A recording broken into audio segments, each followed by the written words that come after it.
नमस्कार बच्चों, अपनी पाठशाला में आपका स्वागत है। आज मैं कक्षा 10 का श्री राम भक्त गोस्वामी तुलसीदास जी द्वारा रचित तुलसी दोहावली अर्थात तुलसी जी के प्रसिद्ध दोहे लेकर आपके सामने हाजिर हूँ। आशा करती हूँ आप अच्छी तरह से सुनोगे। बच्चों, आपको प्रसंग सहित व्याख्या के लिए ये दोहे समझाए जा रहे हैं। प्रसंग सहित व्याख्या करते कैसे हैं ये मैंने आपको एक पहले वीडियो में बताया था। जिन बच्चों ने वो नहीं सुना उसका लिंक मैं डिस्क्रिप्शन बॉक्स में डाल रही हूँ, आप वहाँ से उसको भी सुन सकते हो। तो इसके लिए तुलसीदास जी के बारे में जानना भी ज़रूरी है। तुलसीदास जी का जन्म लगभग 1511 ईस्वी में हुआ था उत्तर प्रदेश में।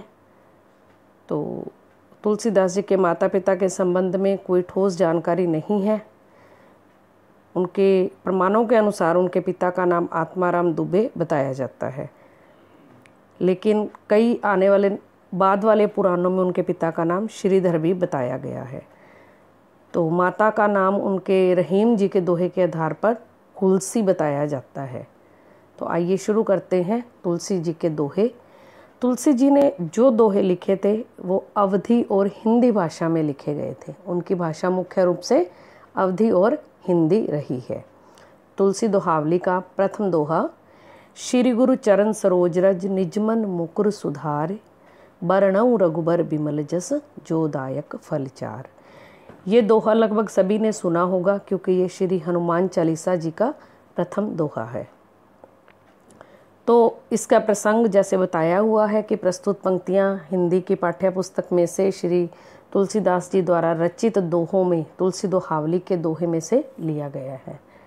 तो इसमें क्या कहा है तुलसीदास जी ने उसके बारे में आप लिख सकते हो। वीडियो के अंत में मैं फिर भी प्रसंग का संक्षिप्त बताऊंगी रूप, अंत तक वीडियो अवश्य सुनिएगा। इसमें कवि कहते हैं कि मैं श्री गुरु महाराज जो मेरे गुरु हैं के चरण कमलों की धूल से अपने मन रूपी दर्पण को स्वच्छ और पवित्र करके श्री रघुवीर जी के, रघुवीर अर्थात राम जी के निर्मल यश का वर्णन करता हूँ, जो कि 4 फल धर्म, अर्थ, काम और मोक्ष 4 प्रकार के फल देने वाला है। दूसरा दोहा है, राम नाम मनि दीप धर जीह देहरी द्वार, तुलसी भीतर बाहर जो चाहस उजियार। राम नाम रूपी मन का दीपक है जो धर लो, देहरी मतलब जीवा पर। इसमें तुलसीदास जी कह रहे हैं कि हे मनुष्य, तू राम राम रूपी दीपक को अपने मुख रूपी द्वार, मुख का द्वार कौन सा है? हमारी जीभ, जीभ की दहलीज पर रख।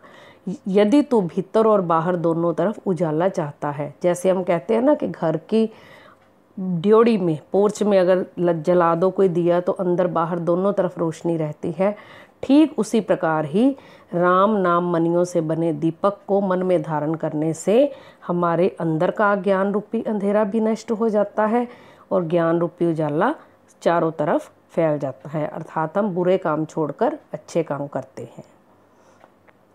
जड़ चेतन गुण दोषमय विश्व कीन करतार, संत हंस गुण गहई पय परिहर बार विकार।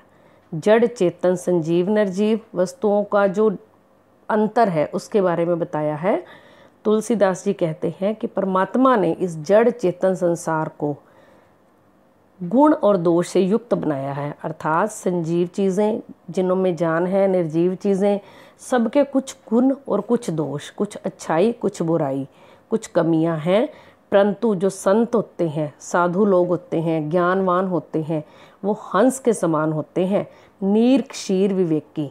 बेटा, नीर क्षीर विवेकी का अर्थ यहाँ ये है, नीर का अर्थ है पानी, क्षीर का अर्थ है दूध, जो दूध और पानी में भी अंतर कर लेते हैं। हंस का स्वभाव ऐसा होता है, वैसे ही ज्ञानवान का होता है। वो अपने विवेक, बुद्धि, ज्ञान से ही दोष रूपी जल को त्याग कर गुण रूपी दूध को ग्रहण करते हैं, अर्थात संत लोग जो होते हैं ज्ञानी, वो बुराइयों को त्याग कर किसी भी व्यक्ति की केवल अच्छाइयाँ ही ग्रहण करते हैं। तो आप भी किसी के बुरे गुणों को मत देखो, उसमें अच्छाई क्या है उसको अपने में ग्रहण करो। प्रभु तरु तर कपिडार पर तेकिए आप समान, तुलसी कहो न राम से साहब सील निधान। इसमें कपि का अर्थ है वानर, जैसे हनुमान जी, सुग्रीव जी इत्यादि जो भी थे, तो राम जी ने जो किया था उनको समान अपने समझा था। तो तुलसीदास जी कहते हैं कि प्रभु श्री राम जी तो वृक्षों के नीचे और बंदर वृक्षों की डालियों पर रहते हैं। राम जी नीचे रहते थे डाली के, लेकिन वृक्षों के बंदर जो डालियों के ऊपर रहते थे वो बंदर थे। परंतु ऐसे बंदरों को भी उन्होंने अपने समान बना लिया, अर्थात स्वभाव से एक जैसा कर लिया, कि श्री राम जैसे शील निधान अर्थात अच्छे स्वभाव वाले सुशील स्वामी अन्य किसी स्थान पर भी नहीं है। अर्थात अगर स्वामी अच्छा होगा तो सेवक को अपने जैसा बना ही लेगा। गिरिजा संत समागम सम न लाभ कछुआन, बिन हरि कृपा न होई सो गावहीं वेद पुराण। वेद जो हमारे 4 वेद है ना, यजुर्वेद, सामवेद, अथर्ववेद, ऋग्वेद, तो पुराण जो लिखे गए हैं तो उनमें जो वर्णन किया है उसकी बात की है। अब गिरिजा, गिरिजा कौन है? माँ पार्वती, शिव जी की पत्नी। तो इसमें तुलसीदास जी कहते हैं कि शिव जी ये बात पार्वती को कह रहे हैं कि संतों के सम्मेलन की महिमा मैं बताता हूँ कि पार्वती सुनो, संतों के साथ मिल बैठकर उनके विचार सुनने के जैसा संसार में कुछ भी लाभ देने वाला नहीं है। अर्थात हमें संतों के विचार अवश्य सुनने चाहिए, तथा संत समागम श्री राम जी की कृपा के बिना नहीं मिलता, ऐसा वेद में कहा गया है। अर्थात हमारे चाहने से केवल कुछ नहीं होता, लेकिन अगर हम कोशिश करें तो राम जी कृपा करें तो हमें संतों की शरण अवश्य ही प्राप्त होती है। संगति तुलसी ममता राम सो, समता सब संसार, राग न दोष न रोग दुख, दास भय भव पार। अब यहाँ तुलसी जी कहते हैं ममता, प्यार अगर राम जी से करो तो सारा संसार ही अच्छा लगने लग जाता है। कहते हैं श्री राम जी से ममता रखो, ममता का अर्थ है प्रेम प्यार। संसार के प्राणियों के प्रति समभाव रखो, समभाव का अर्थ है एक जैसा स्वभाव, किसी के लिए ज़्यादा अच्छा नहीं, किसी के लिए बिल्कुल बुरा नहीं। इससे मनुष्य राग दोष दुख से मुक्त हो जाता है तथा श्री राम का दास होने के कारण संसार रूपी सागर से भी पार हो जाता है, अर्थात मोक्ष को प्राप्त कर लेता है। आगे बिन विश्वास भक्ति नहीं, तेहि बिन द्रवहि न राम, राम कृपा बिन सपने हो, जीवन लहे विश्राम। तो अब मैं यहाँ पर आपको प्रसंग भी बता रही हूँ कि प्रस्तुत दोहा तुलसीदास जी द्वारा रचित दोहावली में से लिया गया है। इस दोहे में उन्होंने अपने आराध्य पर पूर्ण विश्वास रखते हुए भक्ति का मार्ग का संदेश दिया है। अब इसकी व्याख्या है।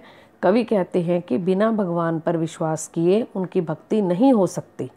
विश्वास से रहित, रहित का अर्थ है बिना, भक्ति से श्री राम कभी भी अपने भक्त पर दया नहीं करते, और राम की कृपा के बिना स्वप्न के भी कोई चैन नहीं मिलता।